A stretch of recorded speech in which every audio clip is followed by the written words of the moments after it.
नमस्कार, IBN भारत देख रहे हैं आप। मैं हूं देवेंद्र कुशवाहा। किसान आंदोलन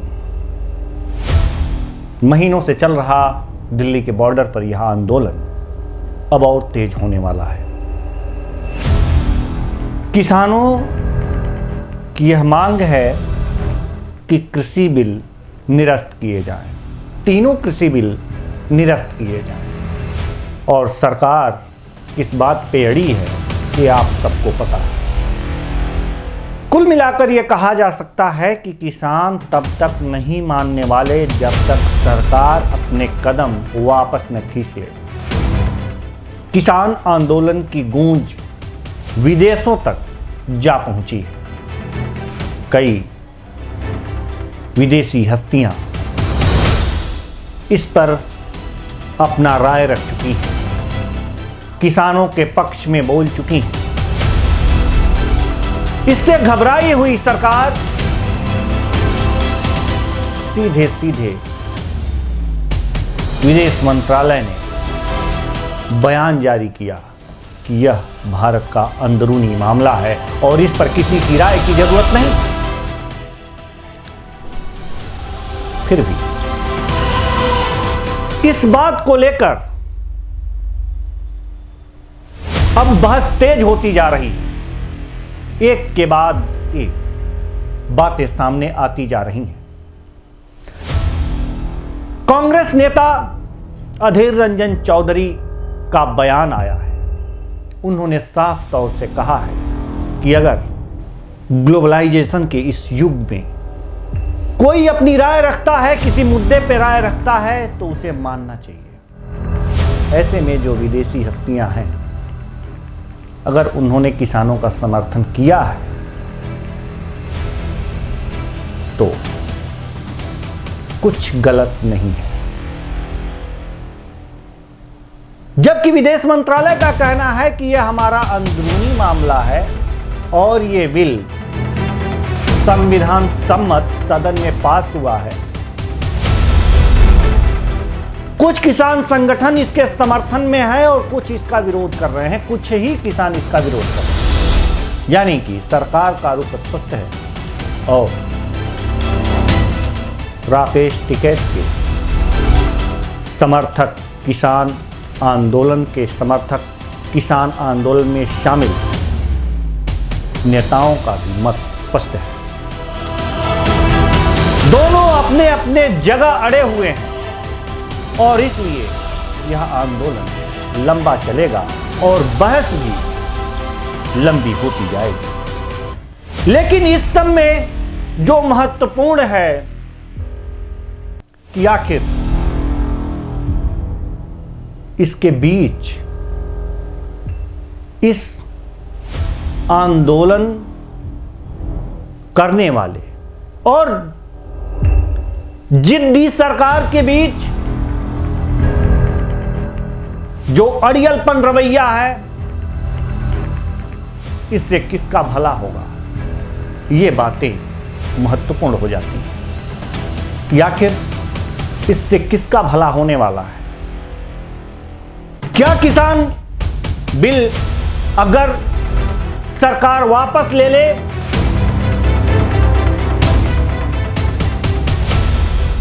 तो क्या आफत आ जाएगी?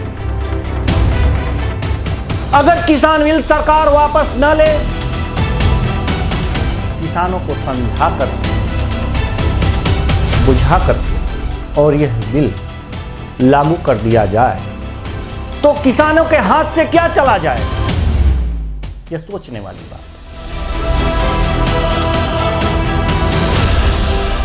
है। लेकिन इन सब से अलग,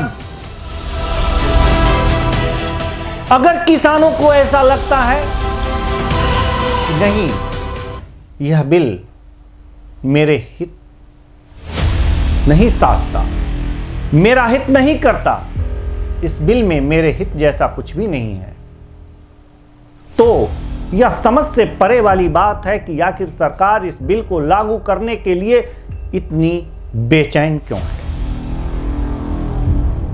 आपको बताएं,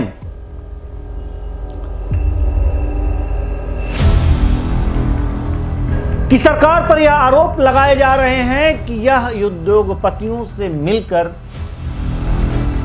किसानों का शोषण करने का बिल लेकर आई है, क्योंकि पहले ही तमाम कृषि से संबंधित उत्पाद बनाने वाले, एग्रीकल्चर से संबंधित उत्पाद बनाने वाले कंपनियां रजिस्टर्ड हो चुकी और उद्योगपतियों द्वारा ये रजिस्टर्ड कराई गई।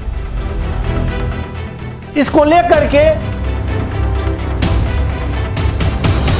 एक अंदाजा यह भी लगाया जा रहा है कि उद्योगपति और सरकार आपस में मिले हुए हैं और किसानों का शोषण और दोहन करने का एक उपाय बनाए हुए हैं इस कृषि बिल में। लेकिन एक बात मैं किसान संगठनों से कहना चाहूंगा कि आखिर कृषि बिल ना मानने पे आपकी जो दीनहीन दशा है, क्या उसमें बदलाव हुआ है?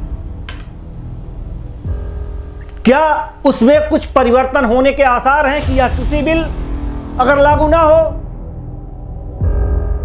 तो आप अपनी दीनहीन दशा का बदलाव कर सकेंगे? या कुछ ऐसी योजनाएं हैं जिसे योजनाबद्ध और चरणबद्ध तरीके से करने के बाद आपके जीवन स्तर में उछाल आएगा, गति आएगी। अगर इस तरह की कोई भी योजना आपके पास नहीं है तो कृषि बिल क्या बुरा है, उसे आप लागू होने देते। कौन से सोने के बिस्किट खेत में आप उगा लेते हैं और आपका जीवन स्तर ऊंचा हो जाता है? यह कृषि बिल आने से सोने के बिस्किट आपको नहीं मिल पाएंगे और वो उद्योगपति लेके चले जाए। क्या डर है? क्या न्यूनतम समर्थन मूल्य की मांग आप जो कर रहे हैं, अगर सरकार इसे मान ले तो क्या तीनों कृषि बिल लागू हो सकते हैं? इस पर भी आपको विचार करना चाहिए, न कि जिद पे अड़े रहना चाहिए। यह तीनों कृषि बिल हम लागू नहीं होने देंगे। अगर न्यूनतम समर्थन मूल्य की गारंटी सरकार दे दे तो क्या आपको मान नहीं जाना चाहिए? तीनों कृषि बिल वापस लेने की मांग आप कर रहे हैं, ठीक है, आप मांग करिए, लेकिन कुछ लचीला रुख भी तो अपनाया जाता है।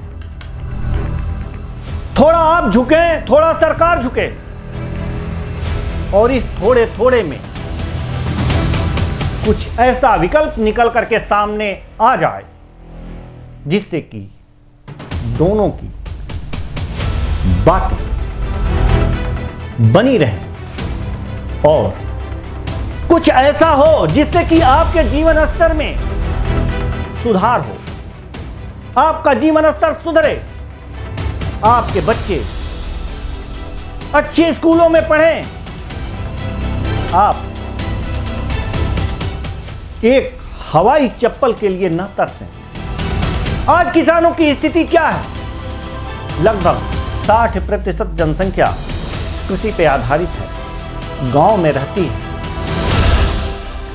लेकिन अगर किसान के पांव में एक चप्पल आ जाता है तो उस दिन वो अपने को गदगद समझता है, अपने को धनी समझता है, क्योंकि खेती और किसानी के पैसे से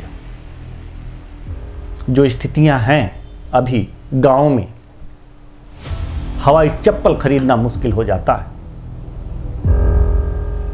एक किसान को मौसमी बेरोजगारी झेलनी पड़ती है। जब खेती का मौसम होता है दिन रात एक करता है, न दिन देखता है न रात देखता है, खेतों में लगा रहता है। शाम को घर में आने के बाद बीज चुनता है, लंबी लंबी कतारों में जाकर के खाद के लिए परेशान रहता है। लेकिन जब फसल लग जाती है, यानी कि बुआई हो जाती है, उसके बाद उसके पास काम नहीं रहता और कहीं इधर भागता है, कहीं उधर भागता है। चौराहे पे बैठ करके देश, दुनिया और राजनीति की बातें करता है। शाम को चूल्हा कैसे जले, ये भी उसे सोचना पड़ता है। ऐसी स्थिति से उबरने के लिए क्या आप यह मांग नहीं कर सकते कि हमें मौसमी बेरोजगारी से निजात दिलाने वाला कानून चाहिए?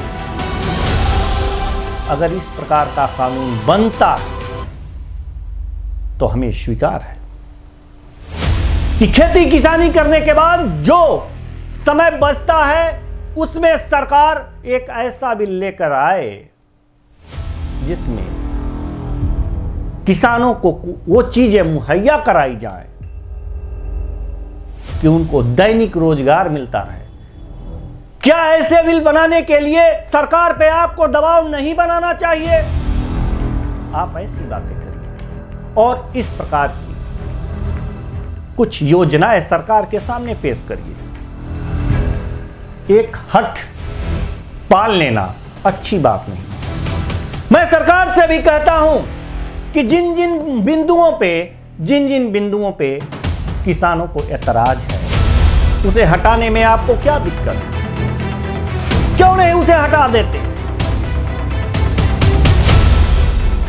आज किसान संगठन कह रहे हैं कि हम तीनों कृषि बिल वापस लीजिए। ठीक है, आप सीधे कहिए मैं तीनों कृषि बिल वापस लेता हूं, लेकिन एक नया बिल आपके साथ मिलकर बनाना चाहता हूं। आइए बैठिए हमारे साथ और नया बिल बने। जैसा आप कहें, जैसा आप सुझाएं, जैसा आपको समझ में आए। तो सरकार को भी आगे बढ़ना चाहिए और थोड़ी सी दरियादिली दिखानी चाहिए। किसान संगठनों को भी आगे आना चाहिए और दरियादिली दिखानी चाहिए, क्योंकि अड़ने से समस्या का समाधान नहीं होता, बातचीत करने से समस्या का समाधान होता है। और जब तक लचीला रुख दोनों नहीं अपना लेते, तब तक किसी भी समस्या का समाधान संभव नहीं है। इसलिए सरकार से भी IBN भारत सरकार से भी गुजारिश करता है कि वो लचीला रुख अपनाए और किसान संगठनों से भी IBN भारत निवेदन करता है कि वो लचीला रुख अपनाए और दोनों मिलकर एक नया बिल बनाए जो सबको मान्य हो। फिलहाल इस कार्यक्रम में इतना ही। मुझे दीजिए इजाजत। नमस्कार।